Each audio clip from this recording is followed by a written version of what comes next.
All right, guys, welcome back to the channel. Hope you guys are having a great Sunday. And check it out. I was talking to my kid about this, and I was talking to a couple other people about this. And as I was having this conversation, I'm like, all right, I'm gonna share this with you guys as well. I appreciate the support you guys give to the channel, all that good stuff. You guys are just wonderful people, right? Make sure you subscribe to my other channels as well. I got the Jarhead 6 right here, where I ride my motorcycle and I'm having a great time for sure.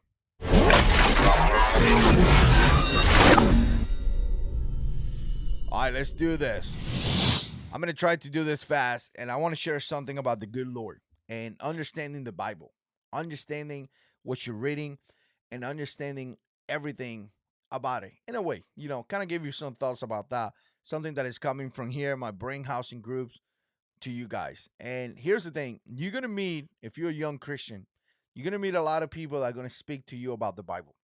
And in fact, these people actually know the Bible. They actually have the information. They could tell you about Bible verses, they could tell you about the books, they could tell you about chapters, they could tell you what they think that means.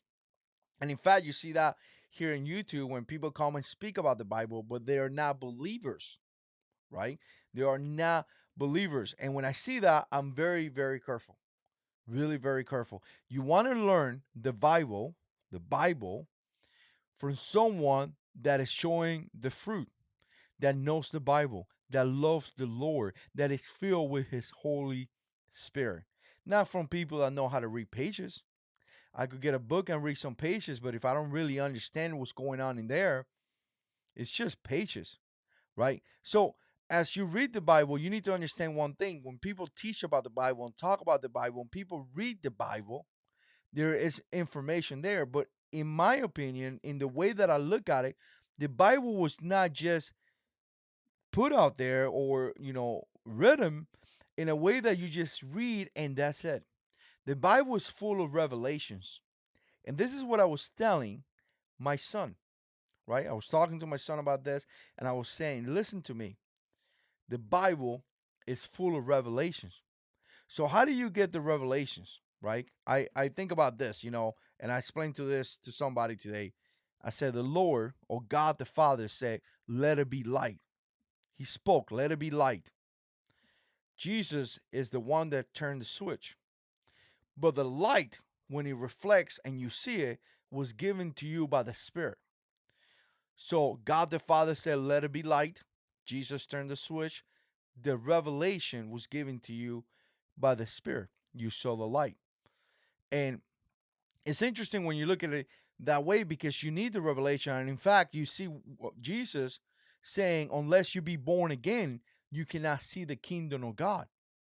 So, what does that mean? That means that you have to be born again. And in fact, when he was talking about it, I believe the person he was talking to, he was like, "What do you mean? Do I got to go back in my mom's womb?" Like he wasn't getting that. He spoke about that. So essentially, you have to be born again so you could see the revelation, right?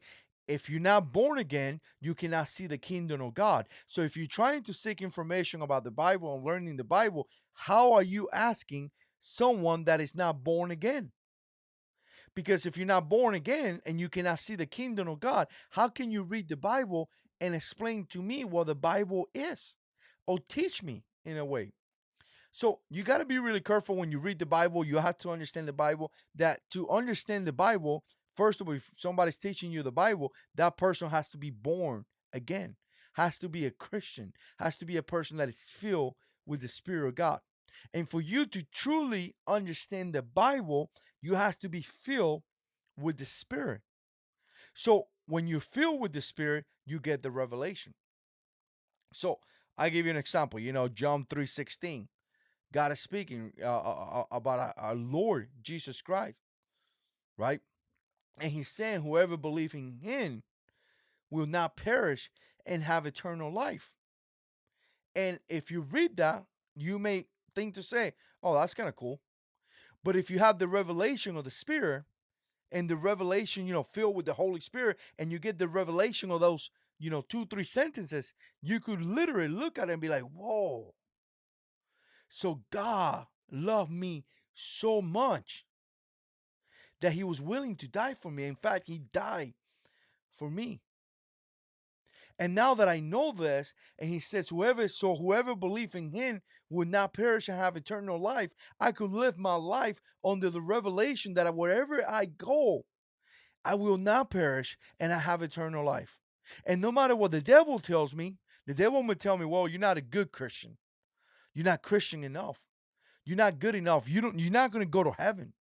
You're just gonna stay here. Or whatever silly stuff the devil tell you, you may be like, no, I'm going to heaven. I will not perish. Because whoever believes in him will have eternal life. And I was giving the revelation through the Spirit. Maybe you have a person that you love that, passed.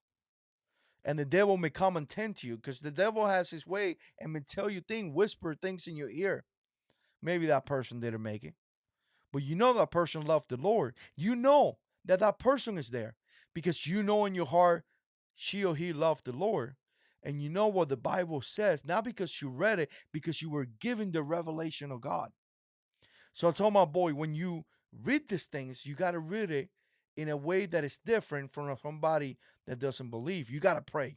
You got to open the Bible and you got to pray. And you got to be like, Lord, I'm about to read this chapter. I'm about to read this sentence. Give me a revelation of what you're trying to do.